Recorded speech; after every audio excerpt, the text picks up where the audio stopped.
Olá, meus amores, boa noite. Mais uma vez nós estamos aqui, né, para dar continuidade a esse modelo que nós estamos adotando de aulas diferentes, mas que se faz necessário diante do momento que nós estamos vivendo.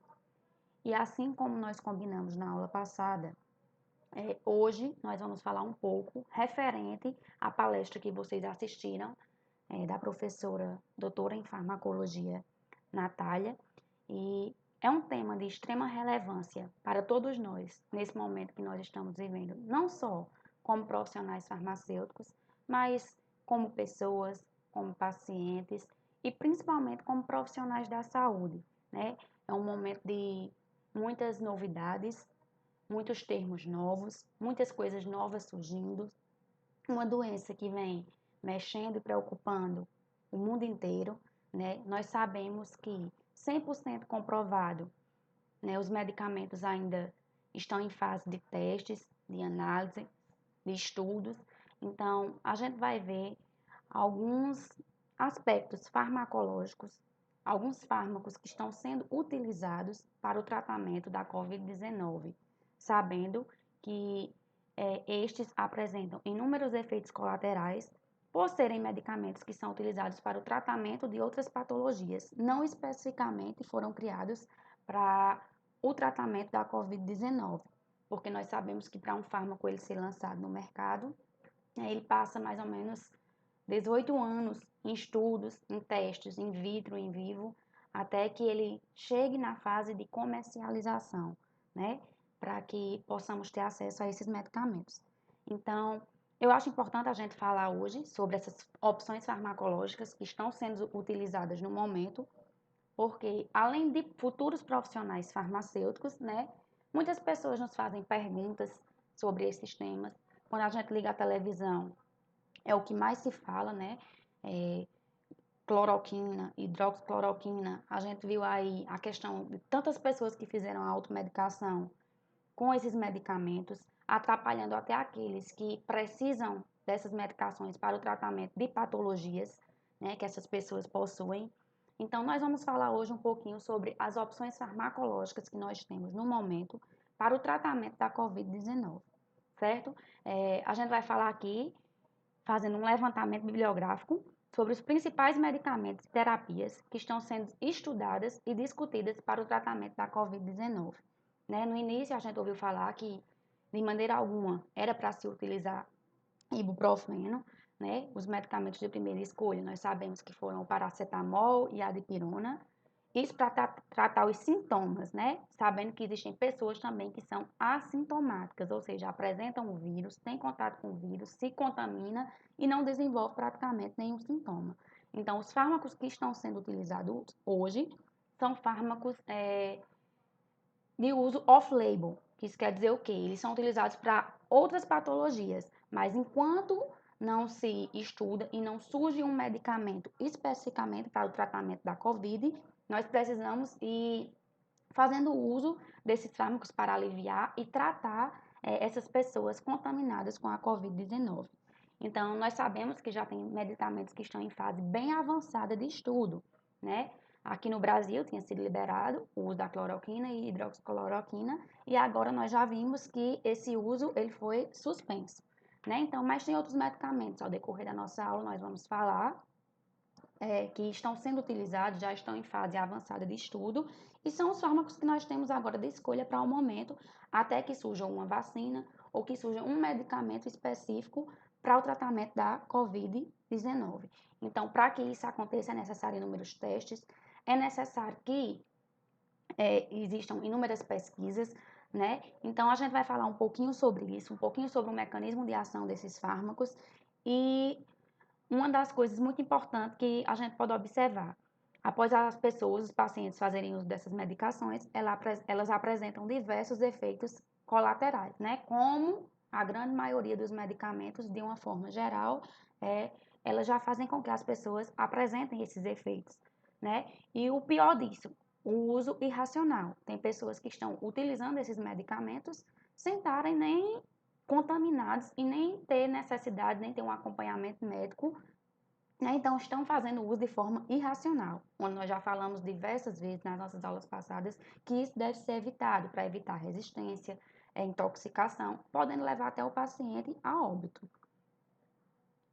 Então, quais as opções farmacológicas que nós temos no momento para o tratamento da Covid-19, né? Nós vamos aqui falar um pouquinho sobre a ação da ECA, que é a enzima conversora de angiotensina, na Covid-19, e sua relação com diabetes e hipertensão. Nós sabemos que essas pessoas, né, se contaminadas com o vírus, com a Covid-19, elas fazem parte do grupo de risco, né, por já fazerem uso de outras medicações, né?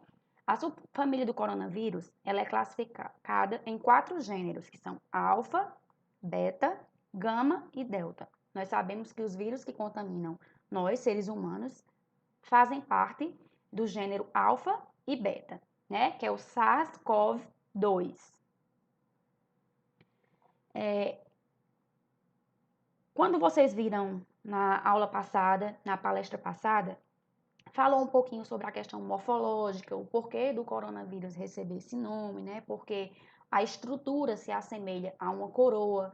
Viram que ela é composta por várias enzimas, né? E que causa diversas doenças, não só em seres humanos, mas também como nos animais. Alguns exemplos de doenças causadas pela Covid-19, elas afetam o sistema respiratório. As pessoas podem apresentar doenças neurológicas, doenças entéricas e doenças hepáticas. Então, aqui, quando se refere à questão das doenças hepáticas, é mais um agravante. Por quê? Porque existem fármacos também que são hepatotóxicos. Então, tudo isso tem que ser levado em consideração, né, na hora da escolha da medicação a ser utilizada. Então, vale salientar e deixar bem claro que a Covid-19 ela não é apenas uma gripe, né? Ela pode trazer sérias complicações, principalmente quando se trata de pessoas em grupo de risco. Não que só essas pessoas elas vão apresentar os piores sintomas, de maneira alguma, né? Nós temos aí casos de crianças que, até de recém-nascidos, que através da mãe, né, foram contaminados pela Covid-19. Então, não é apenas uma gripe, né, pode aparecer diversas manifestações cutâneas, neurológicas e manifestações cardiológicas, né? Quando fala aqui em manifestações cardiológicas, a gente vai ver que quando o paciente ele estiver fazendo uso de alguns medicamentos, né, que são hoje fármacos de escolha para a Covid-19, é necessário também, além da utilização dos medicamentos, fazer um acompanhamento com o eletrocardiograma, porque a doença em si, a patologia em si, ela faz com que a pessoa apresente manifestações cardiológicas. Então, os principais objetivos são bloquear os processos de replicação do vírus e bloquear os processos de fusão com a célula hospedeira. A célula hospedeira é a célula em que o vírus irá se hospedar no nosso organismo, né? Então, o novo coronavírus, ele sofreu diversas mutações na proteína S. Nós vimos lá que a proteína S é uma das proteínas que fazem parte da estrutura lá, quando vocês viram na palestra, onde fala sobre as questões morfológicas, né, que impossibilita o vírus de se encaixar melhor na ECA, que, como eu já falei no início da nossa aula, é a enzima conversora de angiotensina 2, causando infecções mais potentes aos seres humanos. Por isso, a pessoa pode vir a ter óbito. Quando aqui fala infecções, a gente lembra também de outro fármaco que está sendo muito utilizado para o tratamento da COVID, que foi a associação de hidroxicloroquina com amoxicilina, né? Então, essa proteína S é uma glicoproteína que precisa ser ativada proteoliticamente para se conectar com a ECA2 e infectar a célula humana.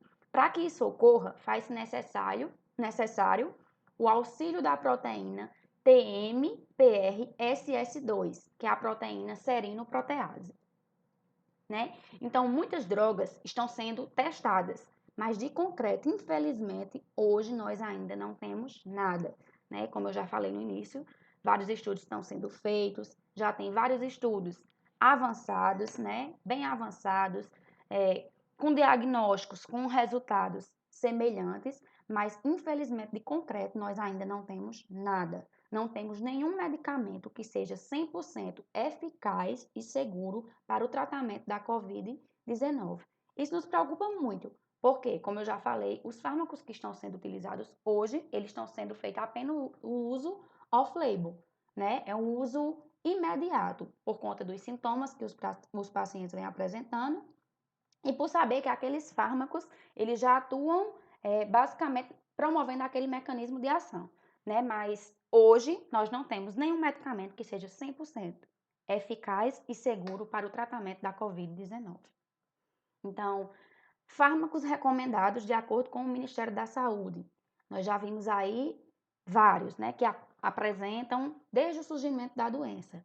Né? Quando as pessoas elas apresentam sintomas como febre, dor no corpo, é recomendado o uso de dipirona e paracetamol. O uso de ibuprofeno, ele só pode ser feito através de recomendação médica, com acompanhamento médico. Nós temos também aí a questão da cloroquina e da hidroxicloroquina, né, que eram as drogas, os fármacos que estavam em alta. E ontem a gente já pôde acompanhar que esse uso, né, ele foi suspenso por não existir um estudo que comprove que esses fármacos apresentam 100% de segurança e eficácia para o tratamento da Covid-19. Temos também o uso de azitromicina, né, por se tratar de uma doença que pode desenvolver infecções.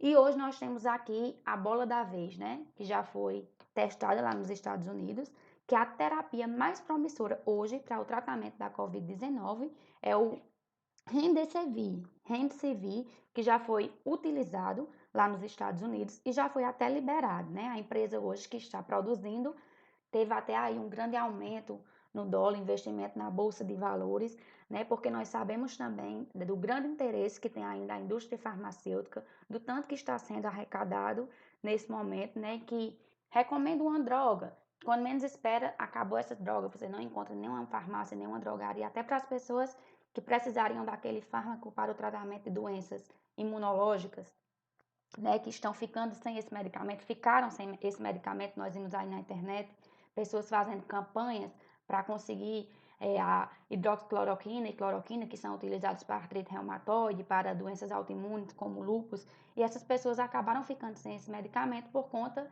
do uso irracional desses medicamentos. A mesma coisa a gente viu a questão de máscaras, de álcool gel, né? Muitas pessoas fizeram estoques e acabaram deixando outras pessoas sem. Então, hoje a gente vai falar um pouquinho principalmente sobre a cloroquina e hidroxicloroquina e o Remdesivir, que é a terapia promissora hoje para o tratamento da Covid-19.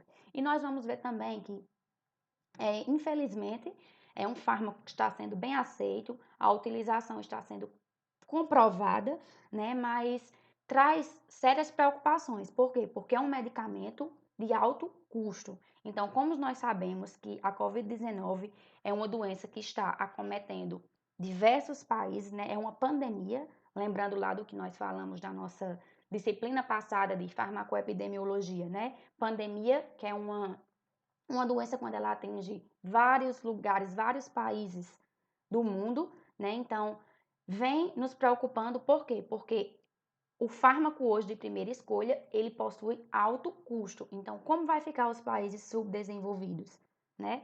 Então, é uma preocupação, por quê? Porque o fármaco que deveria ser utilizado para o tratamento da Covid-19 seria recomendado que fosse um fármaco de baixo custo, no qual tivesse um acesso para toda a população.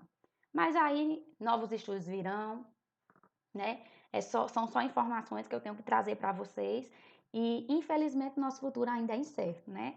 A indústria farmacêutica, os profissionais estão aí estudando, trabalhando para que a gente consiga encontrar aquele fármaco que melhor é utilizado e melhor apresenta segurança e eficácia para o tratamento dessa doença. Então, alguns estudos apresentam essas drogas com propriedades antivirais, né, por se tratar de um vírus, e para reduzir o quadro clínico de pacientes com Covid-19. Como eu já falei para vocês, esses fármacos eles não foram criados especificamente para o tratamento da Covid, eles já existiam. Então, eles estão sendo utilizados e estudados, tentando se encontrar outras atividades farmacológicas, né? Testando esses medicamentos para saber se eles são ativos para o tratamento da Covid-19. Então, tem pessoas que perguntam quantos estudos tem que ser feito?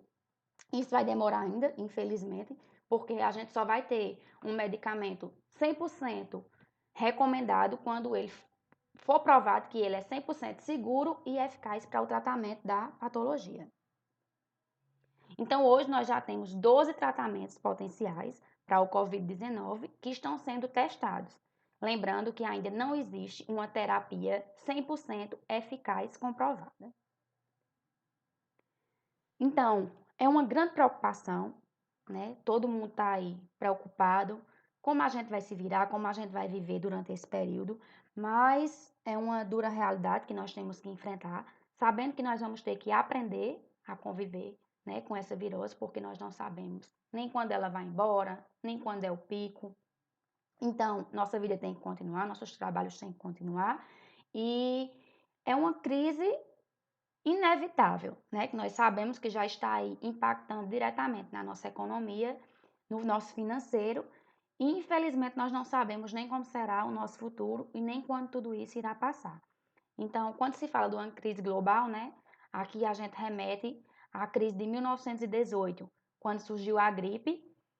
Praticamente hoje nós estamos vivenciando tudo aquilo que foi visto em 1918, né? Aqui relembrando, porque o coronavírus recebe o nome de pandemia, eu já falei isso, lembrando lá da nossa aula de epidemiologia, pandemia é uma doença quando ela caracteriza-se o surgimento dessa doença em diversos países do mundo de uma só vez, né? Então nós sabemos que o coronavírus é, ele não acontece só no Brasil, né?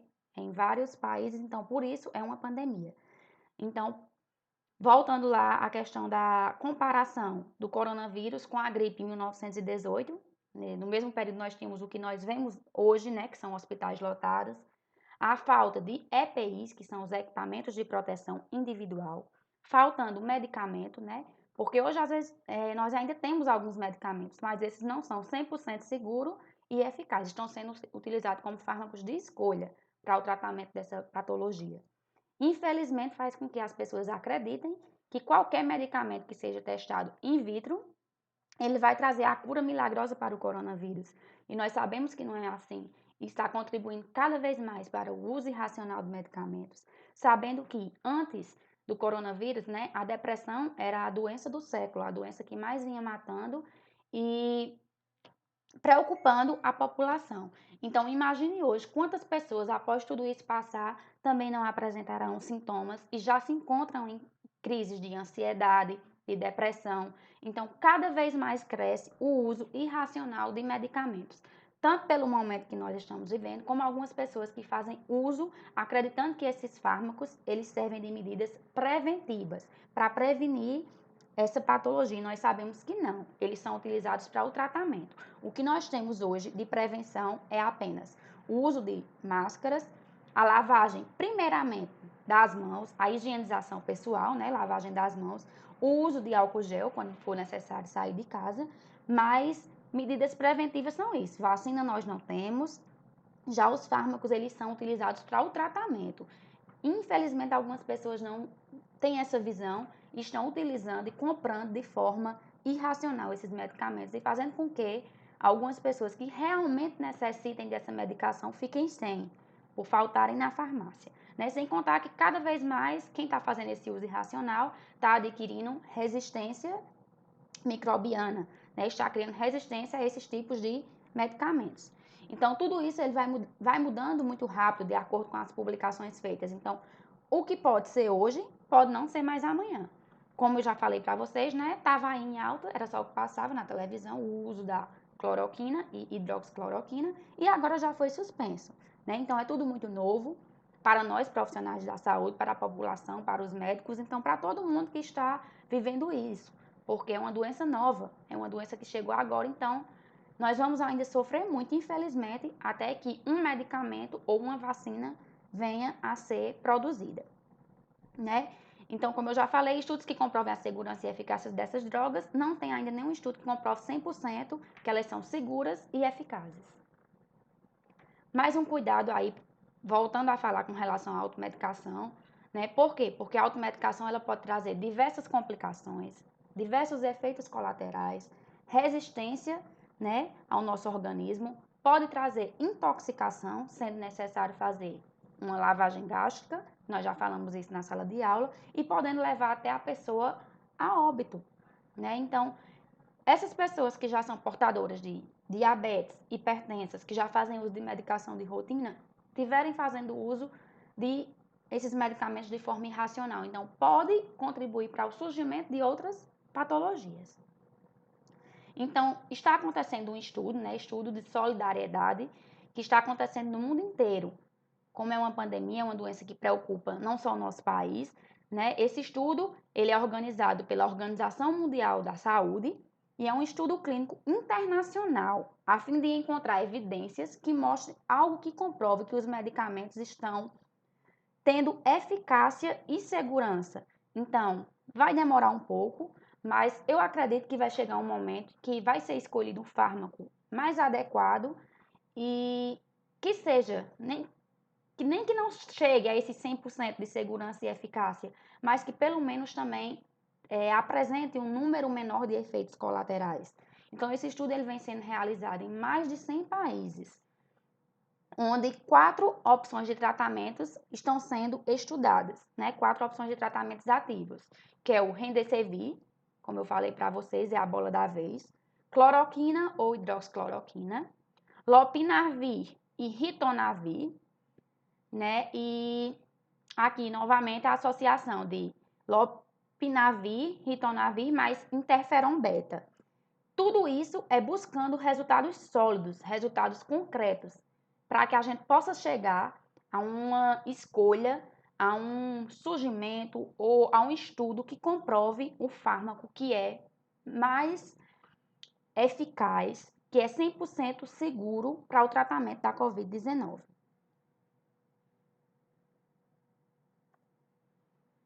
Então, para que um medicamento possa ser descoberto e passar por um estudo pré-clínico e clínico, ele demora em média 18 anos. Então, por isso que eu digo que não vai surgir um fármaco paybuff que seja 100% seguro e eficaz para o tratamento dessa patologia. Então, essas drogas elas estão sendo estudadas e já que elas são utilizadas para o tratamento de outras patologias, como eu já falei para vocês, estão sendo utilizadas, elas não foram produzidas para o tratamento da Covid-19. Elas foram produzidas, estudadas, analisadas para o tratamento de outras patologias. Então, elas são utilizadas para o tratamento de alguns sintomas da Covid-19. No caso de infecções, como fármacos antitérmicos, né? Antipiréticos, no caso do dipirona, do paracetamol, da amoxicilina para infecção, né? Então, são fármacos que foram desenvolvidos para tratamento de sintomas, né? De outras patologias e estão sendo utilizados para tratar os sintomas que o paciente pode apresentar na Covid-19. Lembrando que nós temos pacientes também que são assintomáticos. Então, com relação às terapias de reaproveitamento, né? O lopinavir e ritonavir, ele é utilizado para pessoas que fazem tratamento de AIDS. Está sendo uma das drogas utilizadas para o tratamento da Covid-19.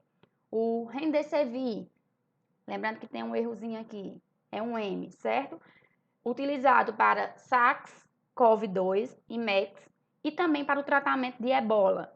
A hidroxicloroquina, como nós já falamos, utilizado para o tratamento de doenças autoimunes, como lúpus e artrite reumatoide. Né? Tudo isso vai acelerar o processo de descoberta de novas opções farmacológicas para a Covid-19. Novas opções de fármacos para o tratamento da Covid-19.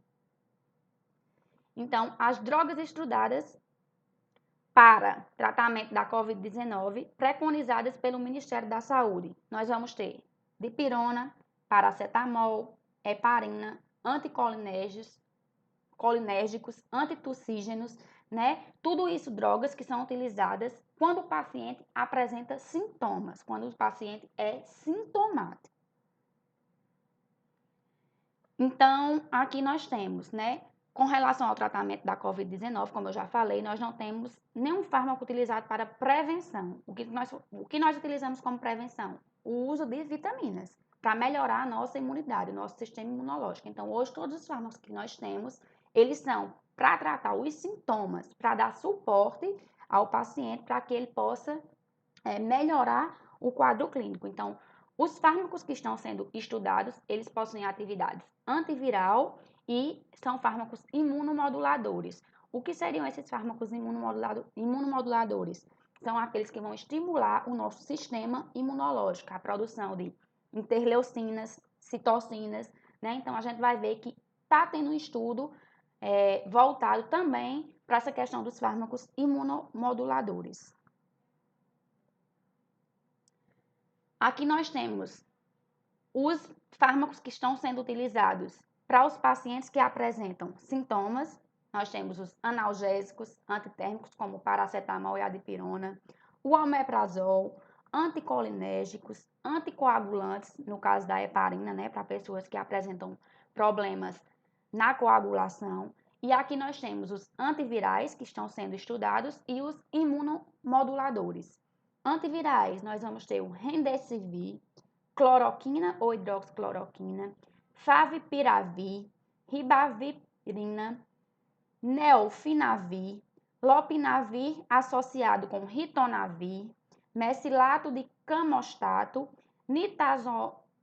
nitazoxanida e ivermectina.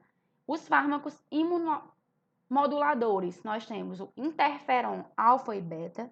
Nós temos aqui também os glicocorticoides, lembrando que existe aí, né, o maior AUE, quando se fala nessa questão dos fármacos glicocorticoides, baricitinib,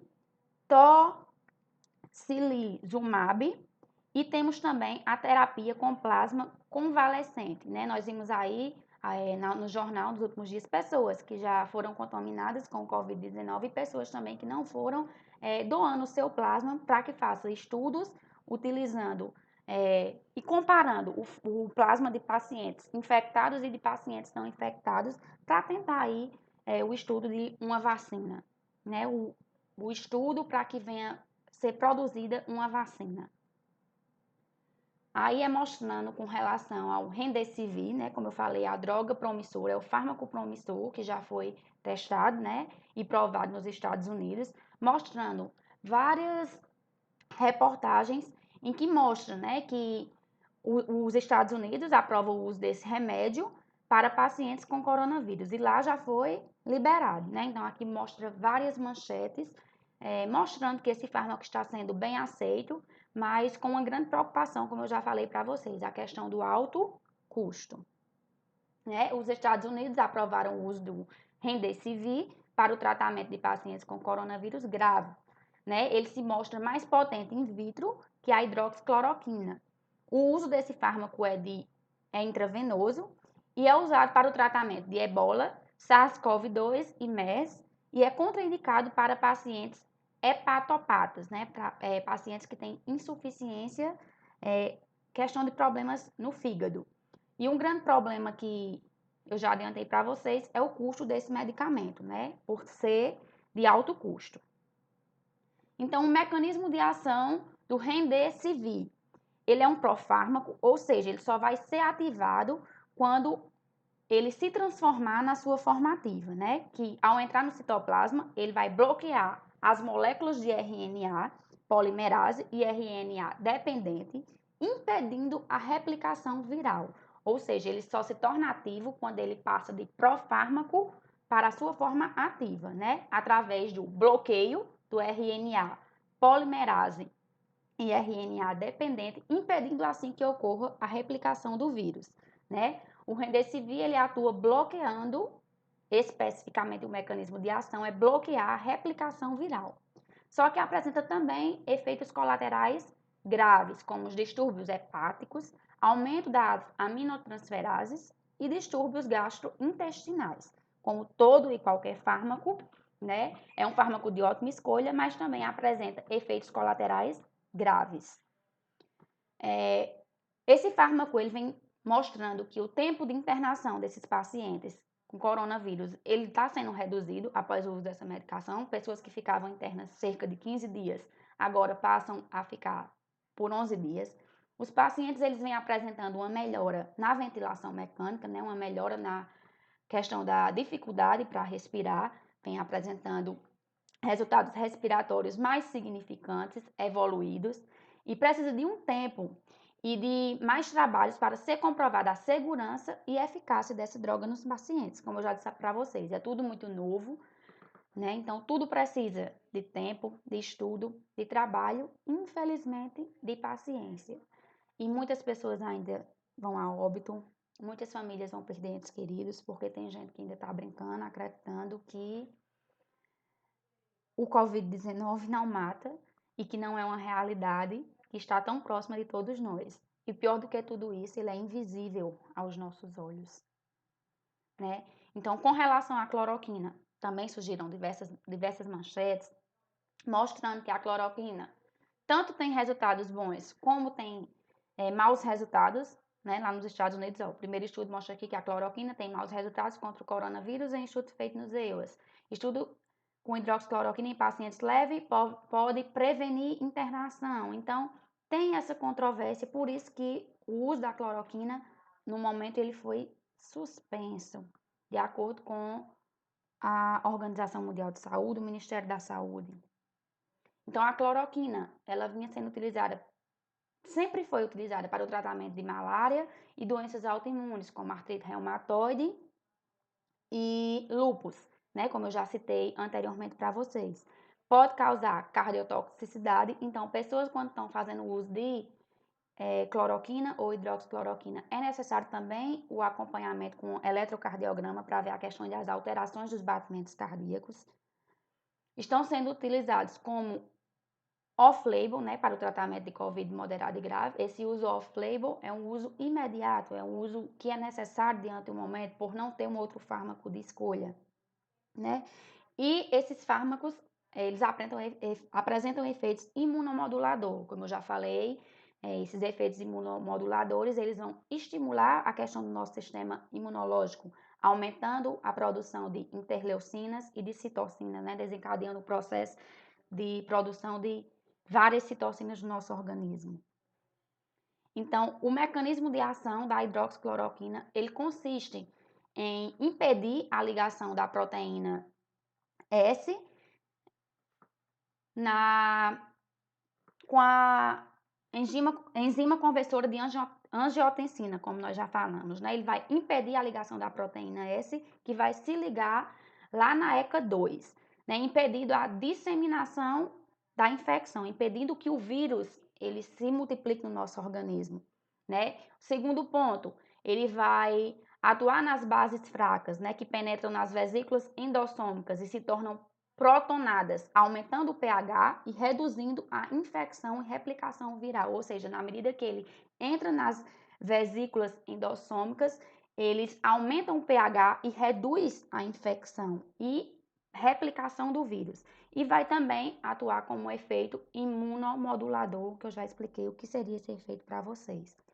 Então, resumindo, o mecanismo de ação da cloroquina e hidroxicloroquina bloqueia a entrada do vírus na célula ou impedir a ligação da proteína S com a enzima conversora de angiotensina 2. Aumentam o pH das vesículas endossômicas, diminuindo a infecção e a replicação viral. E são usadas também para doenças autoimunes. No caso aqui, apresenta a questão do efeito imunomodulador. Né? Então, algumas notícias que eu trouxe para vocês com relação à hidroxicloroquina, né?